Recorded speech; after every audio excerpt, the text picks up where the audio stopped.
어떤 모임에서 자기소개를 하는 시간을 가졌습니다. 서로 자기 나이와 하는 일을 소개하고 자기의 장점과 단점도 말하는 그런 시간이었대요. 다들 평범하게 자기소개를 하고 있었는데 그 중에 한 명이 자기의 장점에 대해서 말합니다.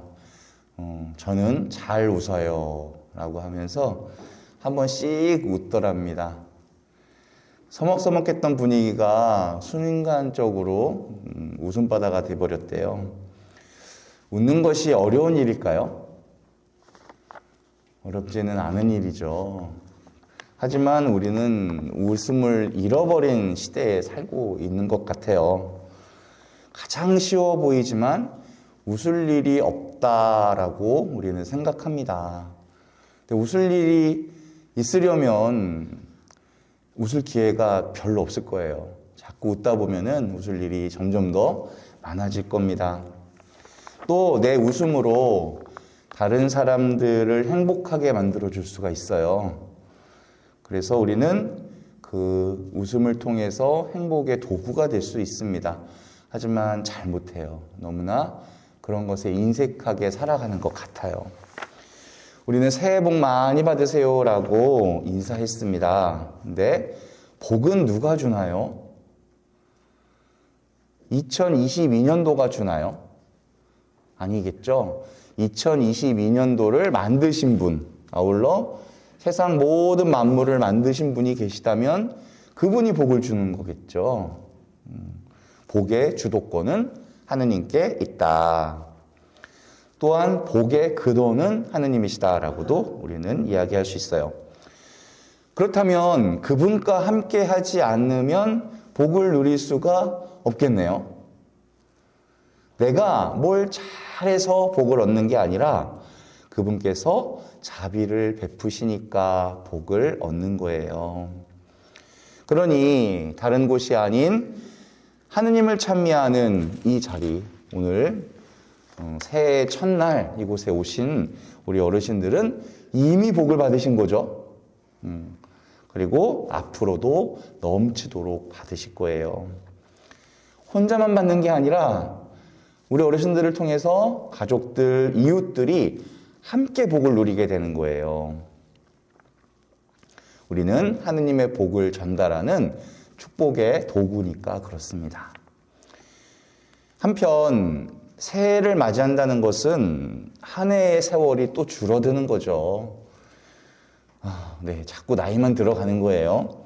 죽음에 그만큼 다가가고 있는 거예요. 어느 철학자는 사람만이 죽는다라고 말했어요. 이게 무슨 말일까요? 사람만이 죽는다. 다른 동물 생명체들은 자기의 죽음을 모르고 살아간다는 거죠.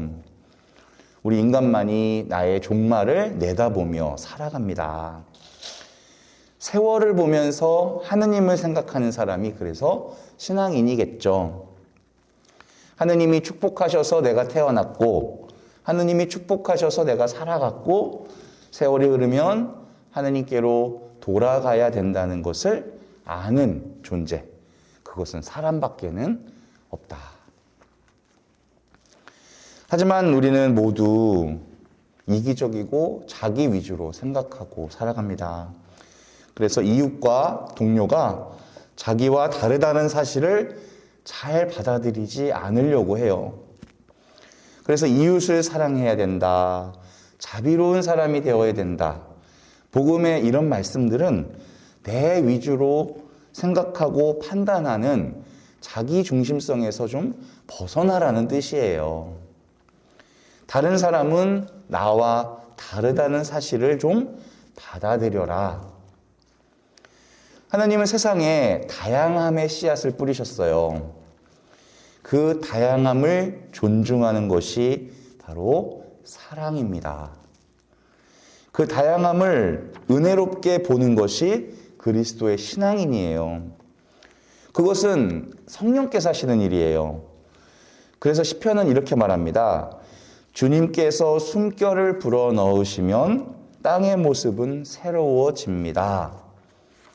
이거는 내 자신만을 위해 살던 사람이 하느님의 숨결인 성령으로 땅의 모든 생명을 소중히 생각하고 사랑하게 되면 그 땅의 모든 것들이 새로워진다는 거예요.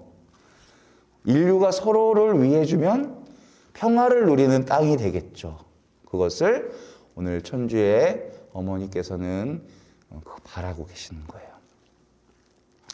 우리에 대한 하느님의 사랑은 어제도 오늘도 내일도 변함이 없어요. 다만 내 마음이 흔들려서 그분의 사랑을 느끼지 못할 뿐이에요. 언제라도 그분의 사랑에 감사할 수 있는 열린 마음이 있어야 됩니다. 사실 우리가 복을 누리고 있으면서도 그게 복인 줄을 모르는 이유는 내 입에만 맞는, 내 입맛에만 맞는 복을 찾고 있기 때문에 그래요. 내게 필요한 것, 내가 원하는 것, 그게 아닌 그분이 원하시고 그분이 필요하신 것을 나는 복이라고 생각해야 돼요. 그래서 올 한 해는 그분의 복을 바라며 그분의 이름으로 복을 빌어주고 그분께서 원하시고 기대하시는 복을 누리셨으면 좋겠어요. 내가 무슨 공로를 세워서 더 큰 복을 받아야지 그러지 마시고 주님께서 은혜를 주셔서 더 큰 사랑을 해야지라고 생각하시면 좋겠어요. 또한 복을 누리기 위해서 과거의 불행을 좀 더 이상 생각하지 말고 지금 여기에 있는 복을 좀 생각하셨으면 좋겠어요. 과거에 매이면 앞으로 나아갈 수가 없어요. 지금 받은 복을 감사할 줄 모른다면 아무리 나중에 더 큰 복이 주어져도 복이라고 생각을 못 하겠죠. 그것을 복이라고 깨닫지 못해요. 그래서 노자는 이런 말을 하셨어요. 우울한 사람은 과거에 살아가고 있고 불안한 사람은 미래에 살아가고 있고 행복한 사람은 이 순간에 살아가고 있다. 우울하고 불안하게 과거와 미래에 살아갈 이유가 없죠. 이 순간을 행복하게 살면 되는 거예요. 오늘 처지에, 오늘 주어진 나의 건강 상태, 여러 가지 관계, 내가 베푸는 사랑, 그런 처지에 감사를 발견하고 기뻐하셔야 됩니다. 많은 사람들은 흙수저로 태어났다고 나는 불행하다고 생각해요. 그게 아니에요. 진짜 사랑을 한 번도 받아보지 못하고 살아온 삶이 불행이에요. 하느님의 사랑이 뭔지를 모르고 살아왔기 때문에 그게 고통인 거죠. 하느님의 사랑은 충분합니다. 사람들로부터 받아보지 못한 사랑에 안타까워하지 말고 진짜 사랑, 충분한 사랑, 완전한 사랑, 그 사랑을 우리 모든 분들이 경험할 수 있게 되는 새해가 되었으면 좋겠습니다. 아멘.